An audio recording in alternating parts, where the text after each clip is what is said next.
দলীয় কিংবা রাজনৈতিক প্রভাব নয়, বরং আইনের শাসনই হবে রাষ্ট্র পরিচালনার শেষ কথা। দায়িত্ব নেয়ার পর জাতির উদ্দেশ্যে দেয়া ভাষণে কথা জানালেন প্রধানমন্ত্রী তারেক রহমান। বললেন, বিএনপি সরকার সকল ক্ষেত্রেই অনাচার অনিয়মের সকল সিন্ডিকেট ভেঙে দিতে বদ্ধপরিকর।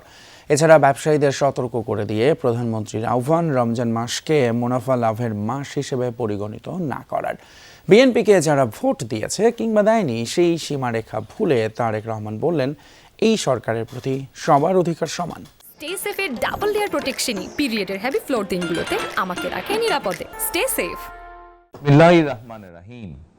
প্রিয় দেশবাসী, দায়িত্ব নেওয়ার পর প্রথম জাতির উদ্দেশ্যে ভাষণ প্রধানমন্ত্রী তারেক রহমানের। বক্তব্যের শুরুতে জানিয়ে দিলেন, তার সরকার হবে জনগণের কাছে জবাবদিহিমূলক, যেখানে ধর্ম বর্ণ নির্বিশেষে পাহাড়ে সমতলে বসবাসকারী সবার জন্য এ দেশ হবে নিরাপদ ভূমি। দলীয় কিংবা রাজনৈতিক প্রভাব, প্রতিপত্তি অথবা জোর জবরদস্তি নয়, আইনের শাসনই হবে রাষ্ট্র পরিচালনার শেষ কথা। সরকারের পরিকল্পনা তুলে ধরে বক্তব্যে প্রধানমন্ত্রী বেশি গুরুত্ব দেন বাজার সিন্ডিকেট ও অনিয়মের বিরুদ্ধে তার অবস্থানের বিষয়ে। বলেন, রমজানকে মুনাফা ভোগের মাস হিসেবে গণ্য করার কোনো সুযোগ নেই। আমি দেশবাসীকে পবিত্র মাহে রমাদানের শুভেচ্ছা জানাই। রমাদান আত্মশুদ্ধির মাস। আপনাদের প্রতি আমার বিনীত আহ্বান, রমাদানের পবিত্রতা রক্ষার্থে এই মাসটিকে আপনারা ব্যবসা মুনাফা লাভের মাস হিসাবে পরিগণিত করবেন না। দ্রব্যমূল্য যাতে সাধারণ মানুষের নাগালের বাইরে না যায়, এ ব্যাপারে ব্যবসায়ীরা দয়া করে সতর্ক থাকবেন।